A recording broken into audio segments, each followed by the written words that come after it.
Hello and welcome to End of Life University Seminar Series. This is your host, Dr. Taryn Wyatt, author of the book What Really Matters. And today I'm very pleased to welcome my guest, a certified grief recovery specialist, Cheryl Parker. Cheryl is a loss and life coach. She has a project management background, but after her 8-year-old daughter Rachel died in 1998, while taking her own healing journey, Cheryl found a passion in helping others work through their grief process and tackle adversity. She was the national spokesperson for organ donation in 1999 after honoring her daughter's wishes to be an organ donor. This led to several TV and radio appearances, and she has had several opportunities over the years to do public speaking events at hospitals, churches, schools, professional administration forums, business women's luncheons, and retreats. She received her adult teaching certificate in 2000 and certified in grief recovery in 2006, followed by 6 years of coaching experience.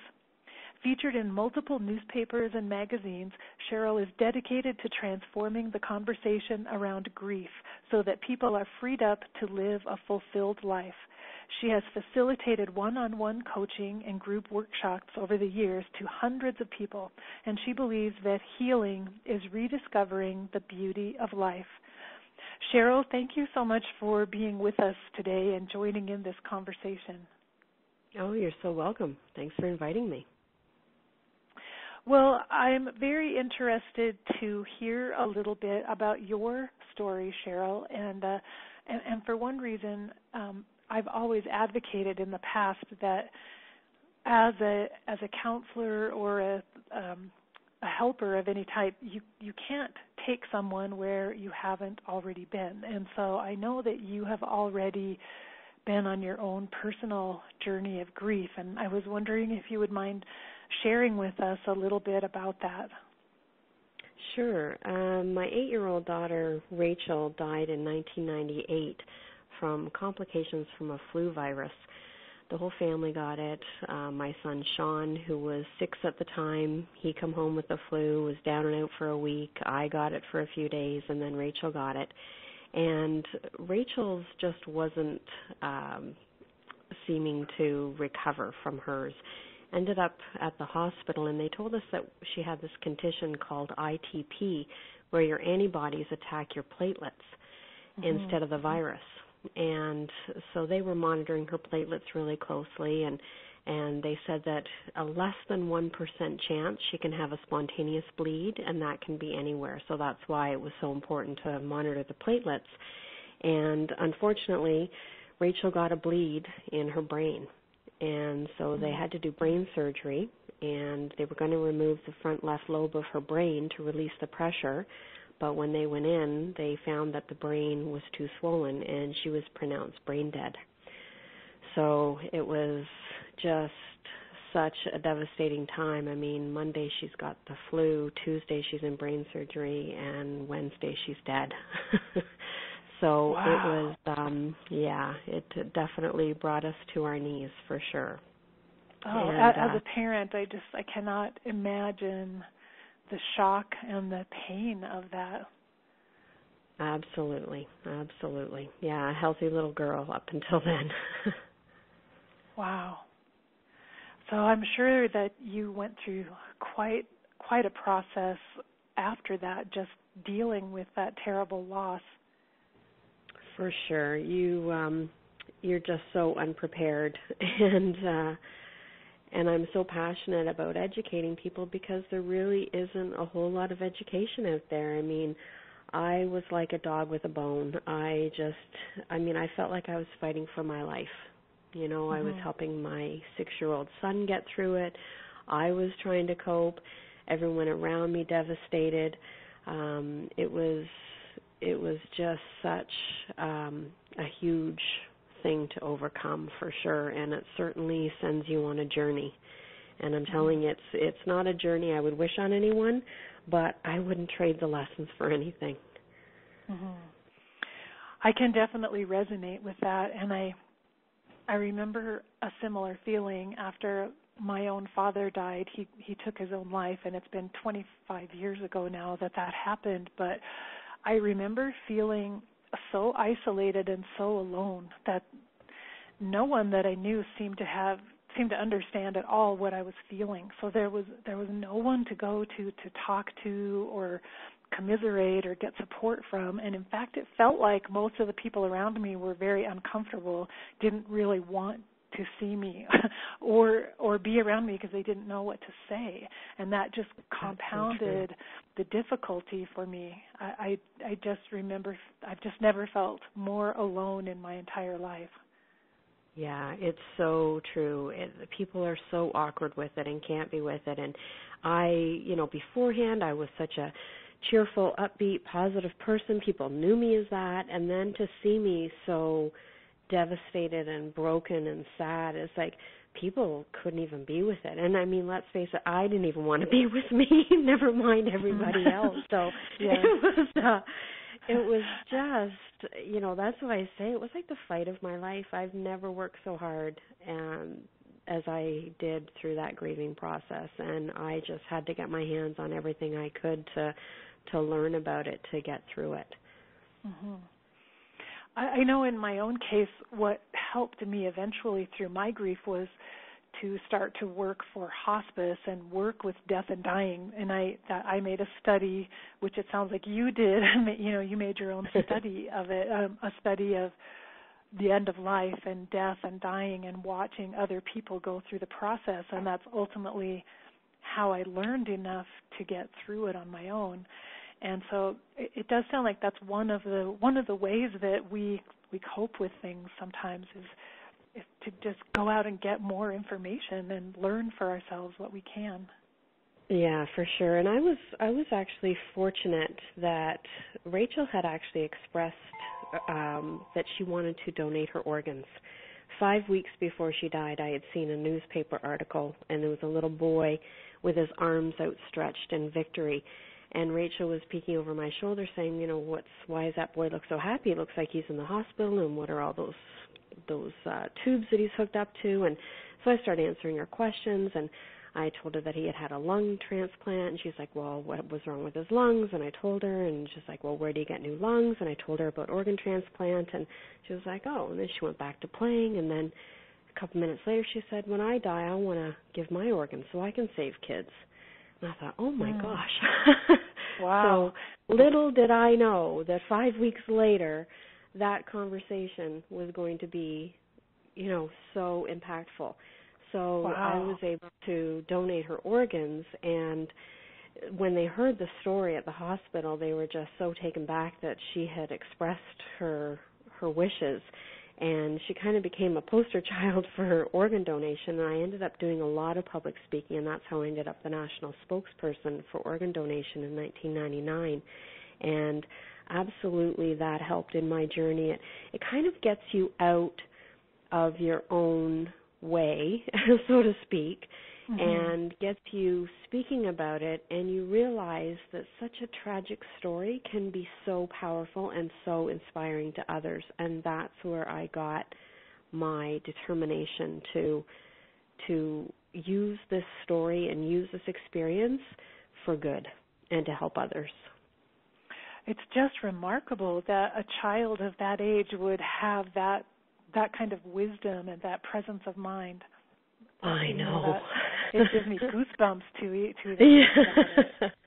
Yeah, it was a pretty powerful organ donation story to tell, that's for sure. Yeah. Were you able to meet any of the recipients of the organs that were donated? Oh, there's been so much magic that's happened along the way. Her 2 corneas were donated. One went to an infant who was blinded at birth and gave that infant sight. One of her corneas went to a toddler who was blinded in surgery and gave that toddler sight.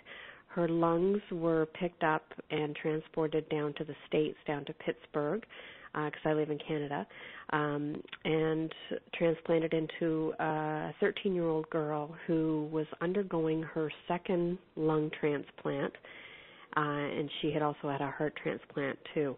And unfortunately, after 2.5 months, that little girl passed away, but it gave her an extra try and an extra chance at life. And her heart was transplanted into a 7-year-old girl. And through divine intervention, I ended up meeting that girl and had a relationship with her for a couple years. And she had Rachel's heart for 4 years, but she had a lot of complications, and after 4 years she passed away. But I was in her life for 2 years of that. And it's been 13 years now since I met her, because Rachel died 15 years ago, and I met her 2 years after. And I am still, and Sean, my son, we are still best of friends with that family. Wow. Yeah. That is incredible. Yeah, and there's laws around meeting. So, I mean, it's not a typical thing that you would meet your organ donor family and recipient family, but divine intervention, the stars lined up, and we ended up meeting, and it's been just an incredible friendship. Wow. That's just beautiful. And I'm wondering if it has helped to lessen the pain of Rachel's loss, just this knowledge of how many other people benefited. I think always when something positive, I always believe that everything that happens, positive things come out of it. So absolutely, I remember when when they asked me about organ donation, if I had considered it, and I said no, but she had. So in that moment, it's like, I just needed something positive to come out of it for sure. Mm-hmm. And there have been so many positive things, and that's why I say, I wouldn't wish the death of a child on anyone, but oh my goodness, I wouldn't trade the miracles that have transpired since. It's just been unbelievable, and being able to connect with this family and just all the good that comes out of it, and all the people I've connected with over the years through this story. Mm-hmm. And so the lives that were directly blessed through the donation of Rachel's organs, but then all of the people, as you said, who've heard the story, and then all of the clients you've worked with to help them process their own grief. So much good has come from it. Yeah. I mean, I got a letter from the eye donor clinic to tell me, but they're very anonymous, right? So all I know is it was an infant and a toddler. So we know that we've impacted that family tremendously to give 2 children sight. Oh, and I didn't get to communicate with the little girl that got her lungs, but it sounds like she went through some struggles, and just to give her a fighting chance. Who knows what that brought into that family's life, new hope, and who knows what lessons got learned over there. Oh, absolutely.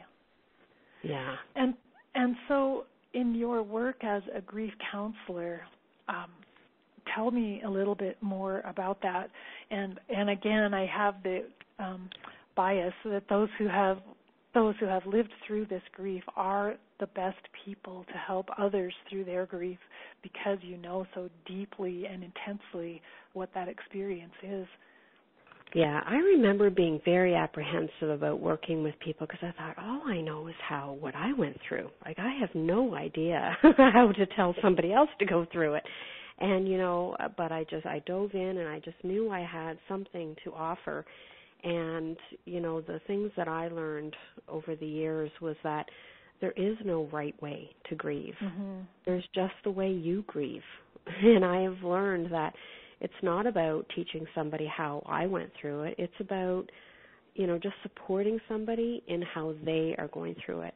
So many people agonize over whether they're doing it right, or, oh, I shouldn't be feeling this way, or, people try to cheer them up, and suddenly they feel bad because they're not feeling good. It's like, it's just this barrage of unanswered questions and uneducated people on the whole process. It's like, we not only don't know how to grieve ourselves, but we don't know how to support others in grieving. Mm-hmm. So I'm just so passionate about teaching that.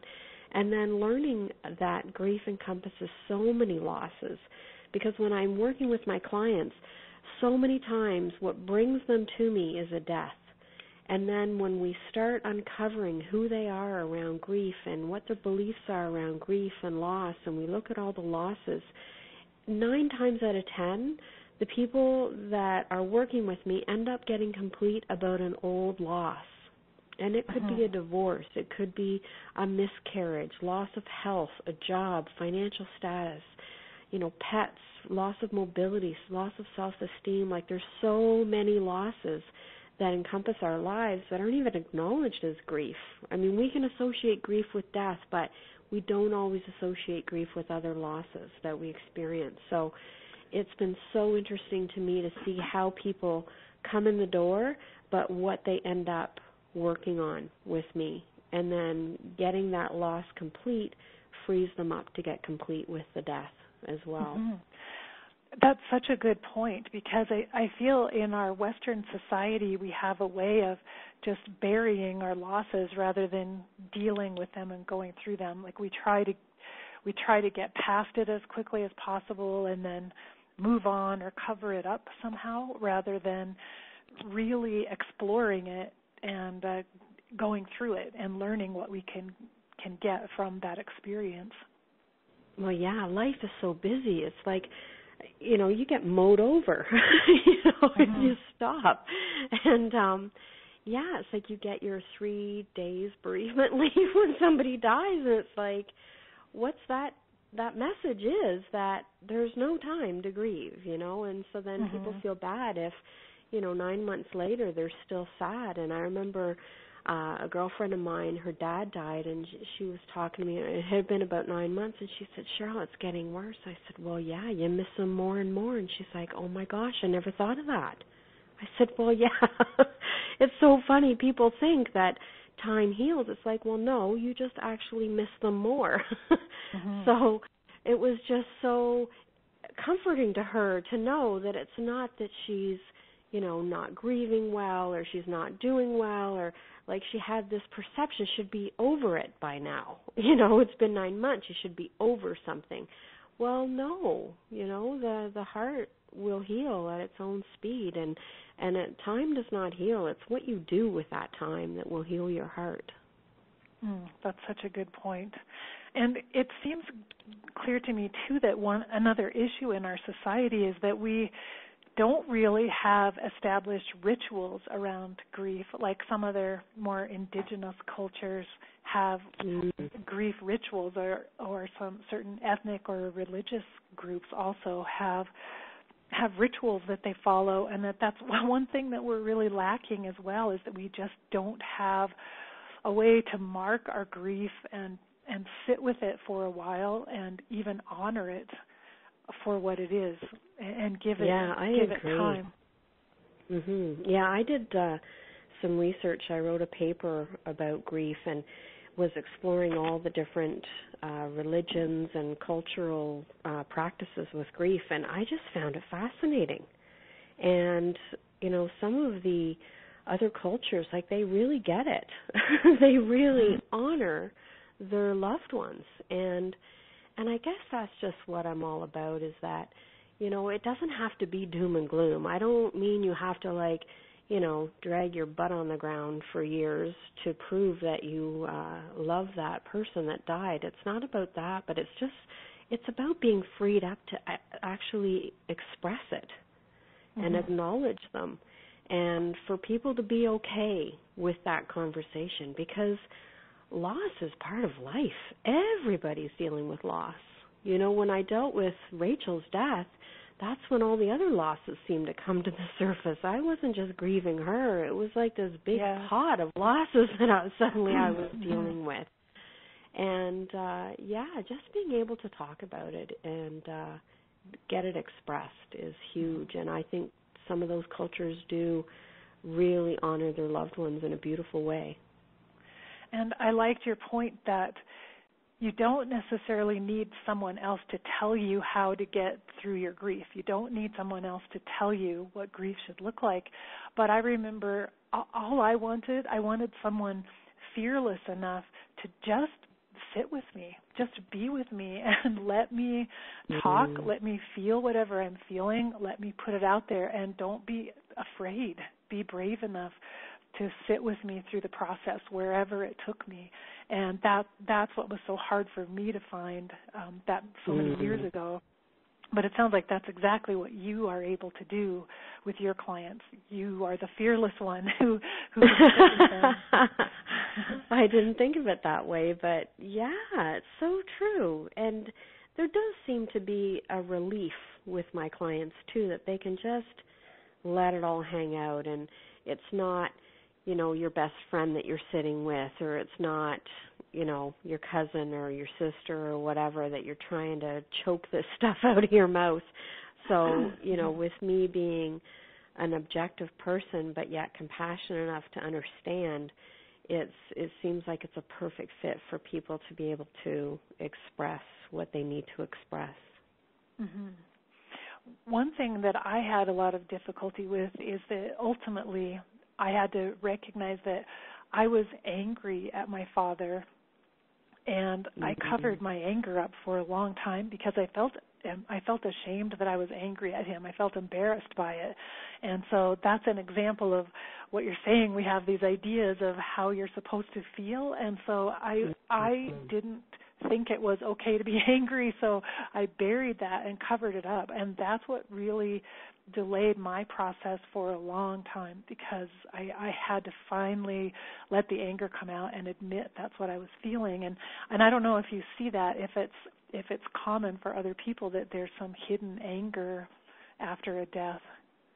That is very common. Actually, it's common in a lot of adversity and a lot of emotional work that I do with my clients. Anger quite often is our protective cover-up for sadness, because it's a protector. It keeps us strong. Anger is a powerful emotion, and anger can sometimes get you through the day. Sadness can kind of have you in bed with the covers over your head, where anger can get you butt out of bed and have a day. It's a very powerful, sometimes useful emotion that shouldn't be disregarded. But yeah, if it's getting in the way of you actually dealing with what's underneath, then yeah, it can definitely impede your healing process. And I truly believe, and I know scientifically they've proven that unresolved grief will manifest itself in emotional ways, in physical ways. Like, your grief will get expressed. And if you don't do it in the healthy, emotional,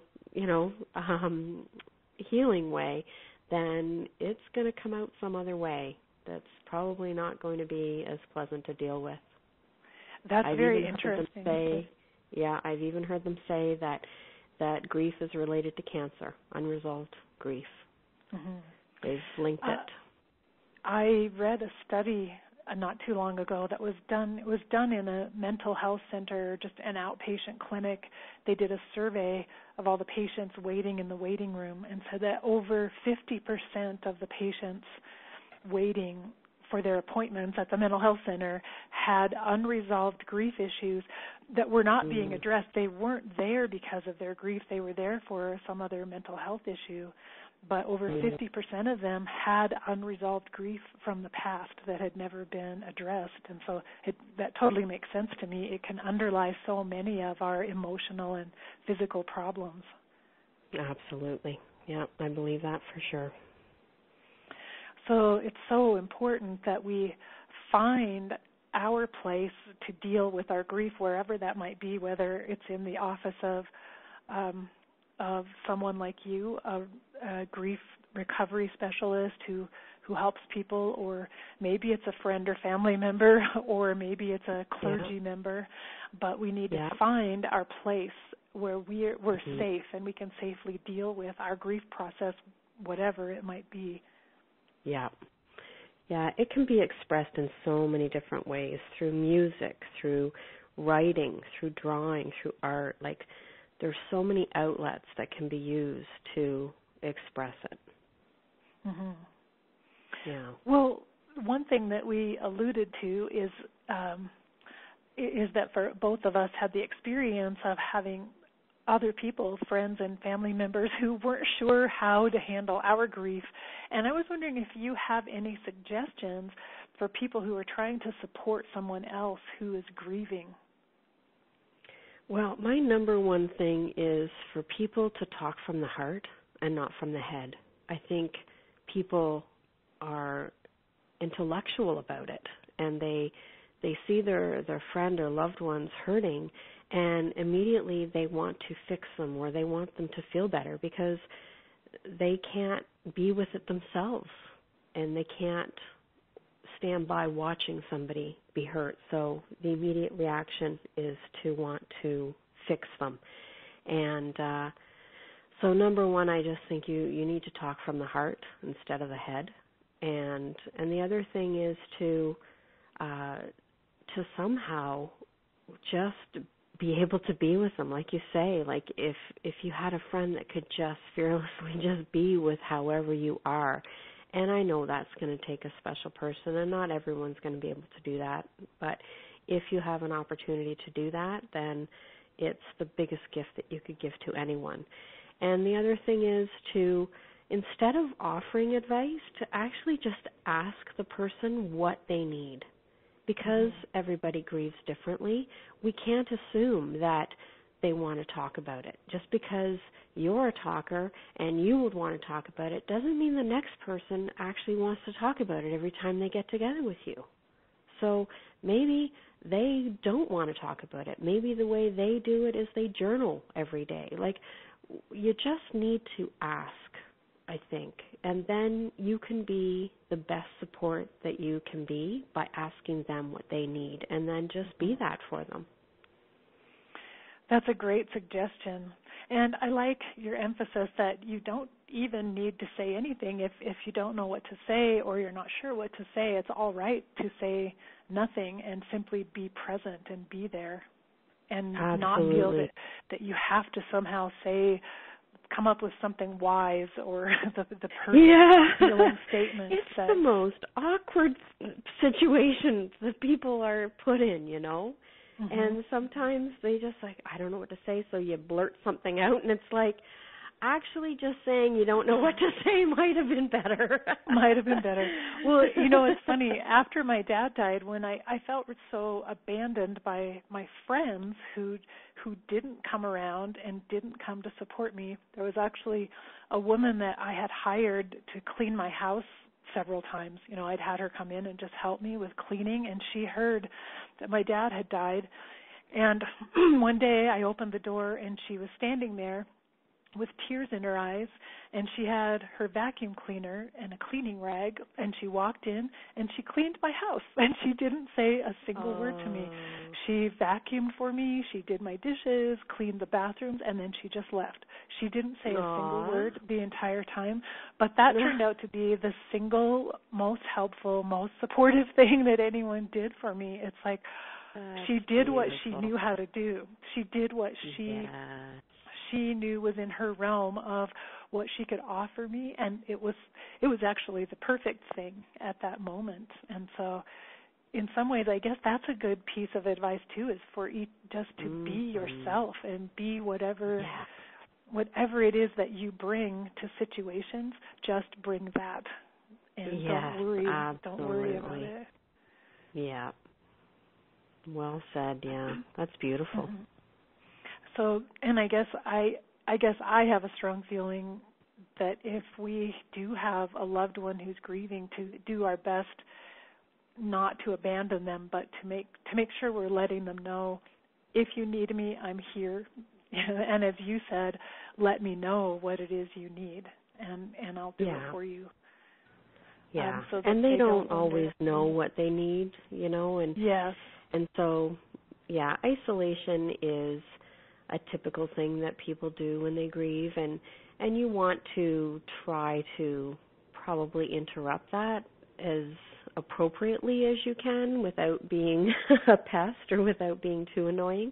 I don't mean to be on their doorstep every day or anything, but to keep an eye on somebody who's isolating themselves, because it is a common thing to think that you're not up to par on yourself, and you just think that others don't want to be with you, and it's very easy to isolate. So, to just let them know it's okay. We don't have to talk. We don't have to do anything, but let's just hang out and drink a cup of tea together, you know? Mm-hmm. And to remember that the process can go on for quite a long time. So even a month later, 6 months later, the grieving person is probably still not feeling totally normal. And just to remember that there might still be needs that person has down the road, further down the road. Absolutely. Yeah. Yeah, there's no time limit. I mean, there is that whole first year of firsts, which are, you know, pretty evident, and I think most people can relate to that first year and going through the birthdays and the occasions and the seasons and all of that first. But yeah, there is no real time limit for it. And I noticed, I guess that's, you had written to me some of the myths about grief, and I guess that is one of the myths, is that it should be over with within a certain time frame. Yes, I think for sure that there's a conversation out there that there's like a certain time and then you should be over it. But, you know, also it depends on the relationship that you had with that person, too. I mean, everybody grieves differently, but plus the grief is different for everybody, too. How one person is going to grieve the death of somebody is going to be totally different than another. You know, two siblings could have a totally different experience in their grieving. One could be totally angry and the other could have peace around it. Like, who knows? Like, it depends on the relationship and the history and so many factors. How much they were involved in your life, you know, how much change it's you know, impacted in your day-to-day life now. If it was somebody that you were used to seeing 4 times a week and now you don't, or well, maybe you saw them every 6 months. So it's not, you know, it's not impacting your day-to-day life the same way as the person who used to see them 4 times a week. So there's just so many factors. That's so true, and goes back to your point that grief is completely different for every person who experiences it. It looks and feels different. It has its own time frame, and so we have to allow for that. Absolutely. And I saw that one of the other myths you had mentioned is that we need to stay strong for others, and it seems to me like we women are particularly susceptible to that, especially like you had another child at home that you had to be there for and help him through his grief. It seems like that's an easy one for us women to fall into. Yeah, and you know, also for men too. You know, if you think about men who typically don't have that permission to express their emotions, so talk about having to be the man, you know, staying strong. It's like, I think, you know, for depends what role you're in life, I think, you know, like, so yeah, if you're the man of the house and you're the husband or the father or you're the mother, for sure there's like an expectation. And I remember not being able to be strong for Sean. I remember being a blubbering idiot. And I remember letting myself be okay with that.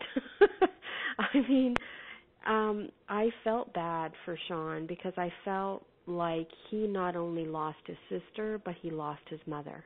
Because I couldn't fake that I wasn't falling apart. Now, I got up every day.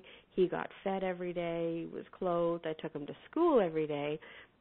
You know, sometimes just getting up, getting him ready for school, me getting ready, walking him to school, I come back and I go back to bed. It was like I had put in a day's work. So, you know, in that, like, yes, you keep the routine and you cook meals and you know, I get him to Beavers and I was still his Beaver leader and you go through the motions and I took on the Sunday school at our church. So, you know, I was the Sunday school superintendent and, you know, you do tend to keep as much normality as you can. And you know, I remember thinking like, this is my Academy Award performance. You know, it's my public face, and you know, everybody in town was like, "Oh, Cheryl, you're such an inspiration." Well, they don't see me blubbering like a baby in fetal position on my living room floor when I'm at home, you know. But you like pull it together and you do what you have to do because you have a child, and you know, it is a godsend for sure that you have this little person that needs nourishing, and I had supportive parents as well that, you know, kept me going forward, and wonderful friends, and I was surrounded by support for sure. But yeah, staying strong can definitely be a good motivator, and it can be a good coping strategy as long as it's not impeding you from actually expressing what needs to be expressed. Mm-hmm. Yeah, and I guess I would say in my case that's probably part of what, you know, I was a doctor in practice, and so I felt like I needed to be above grief somehow, and that probably impeded me from really dealing with it in a lot of ways, because I needed to be the strong caretaker who took care of other people and didn't have a place to go when I needed help and comfort. So I can see how that is one of the traps that can hang us up a bit. Absolutely. Talk about a role. You know, you're a doctor. Mm-hmm. It's like you've got to have your stuff together, you know? Yeah, for sure. People, you know, listen to you in a certain way, and they have expectations, and you need to live up to it. And for sure, that must have taken a lot of work. It takes a lot of energy. Well, it does make sense to me. In some ways, this grief process is like a roller coaster that takes us all over the place, up and down and through all sorts of emotions, and that we have to have enough room and safety for all of it, for the entire process to take place. Yeah, for sure. Well, I'm curious. I know that you have a program called My Good Grief, Cheryl, and I was wondering if you would just tell us a bit about that program. Sure. It's an 8-hour program that I teach and guide people through the process of grief. So we explore some of the myths that we've talked about today about grief, and we really discover who you are in the face of grief and your coping strategies. We look at, you know, and the coping strategies are great, but we look at which ones are working, which ones don't work, and why they don't work. And it's always those ones that are stopping you from expressing the grief. And then we dismantle some of the beliefs that don't serve you. And we map out the losses of your whole life. And some of them, you know, may be losses that you didn't even realize or acknowledge along the way. And then we pinpoint which loss is actually stopping you or having you stuck in life. And we take a deeper dive into that loss. And we take steps to get complete with that. And then we create what's next.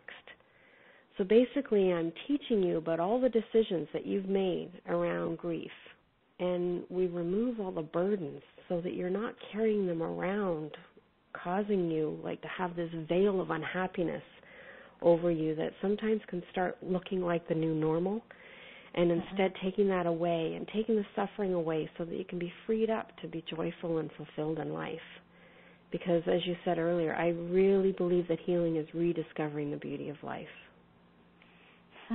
That sounds like a wonderful program. That sounds beautiful, Cheryl. Is that something, a live workshop that you work face-to-face with people, or? I've done the program over the phone with people who are geographically not close to me. I've done it on Skype and face-to-face. So it's 8 hours of work with me, and we work through a workbook, and there's homework to do. It's probably about an hour of homework each week. Now I've done it in a condensed version for some people who have already done some of their work already and can come and like process things fairly quickly through a weekend workshop, and others, you know, need it to unpack over the course of 8 weeks. You know, and just take it step by step. So it's all individual, and I always have like a half an hour, 45-minute consultation with the person who's looking at the programs and just see what's the best fit for them. I was wondering if you recommend this with someone who is acutely grieving with a very recent loss, or is it better for someone to wait a little bit further out when they're more ready to process the loss? Yeah, again, it's so interesting. I worked with a woman last year, and she had not spoken about the death of her son for 6 years. And I remember thinking, oh my goodness, like, if she hasn't, like, cracked anything in 6 years, what the heck am I going to do with her? And so I just saw it as a real challenge. I just thought, I've never, worked with anybody that just has, like, delayed it for so long. She doesn't even talk about them. And by week 5, she brought photo albums and was telling me stories about her son. It's so incredible to watch the miracles in front of me.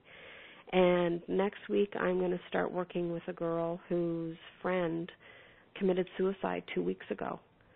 And she is so clear that she needs to do some grief work.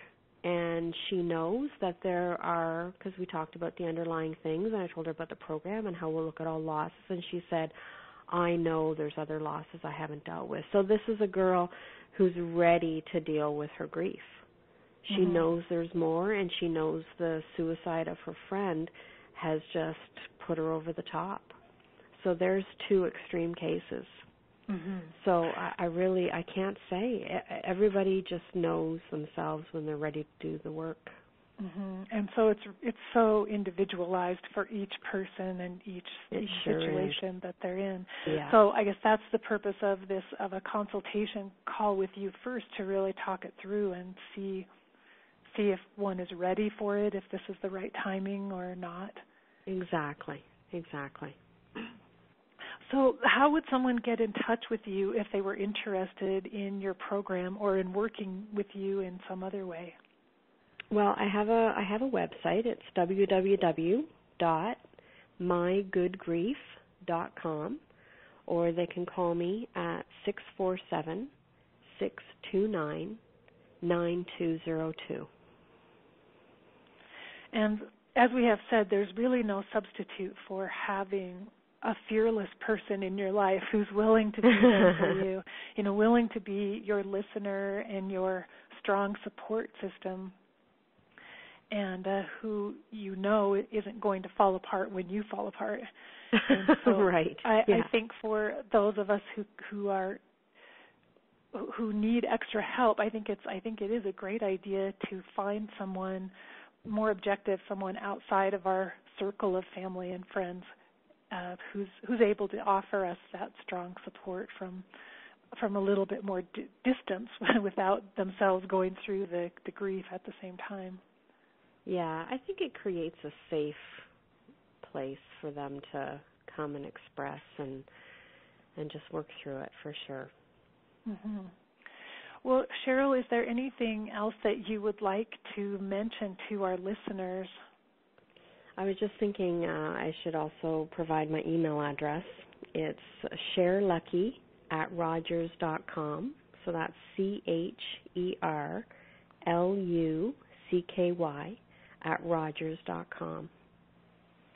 And just feel free to give me a call or check out the website. And I have some online grief tips as well that I share on Facebook. So yeah, I'm definitely passionate about sharing the information and getting it out there. So by all means, contact me.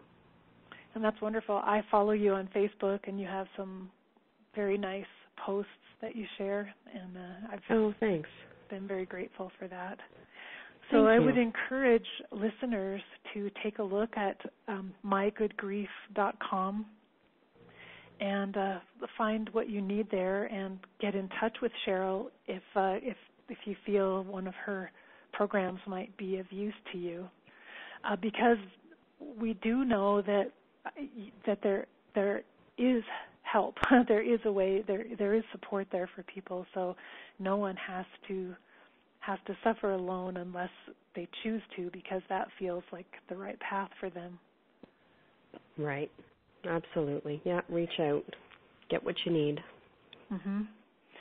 Well, Cheryl, I want to thank you so much for being part of this conversation today. It's been very interesting and inspiring to talk to you and hear about your work.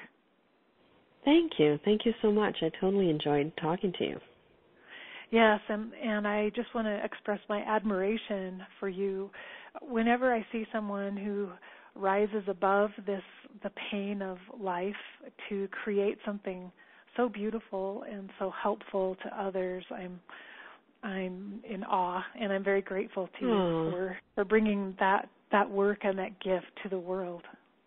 Oh, thank you so much, Karen. Thank you. Well, thank you, Cheryl, and to all of our listeners, thank you for tuning in. You've been listening to End of Life University seminar series, and this is your host, Dr. Karen Wyatt, reminding you to tune in for future interviews. And you can find out more about the upcoming interviews at eoluniversity.com. Until the next time, take care.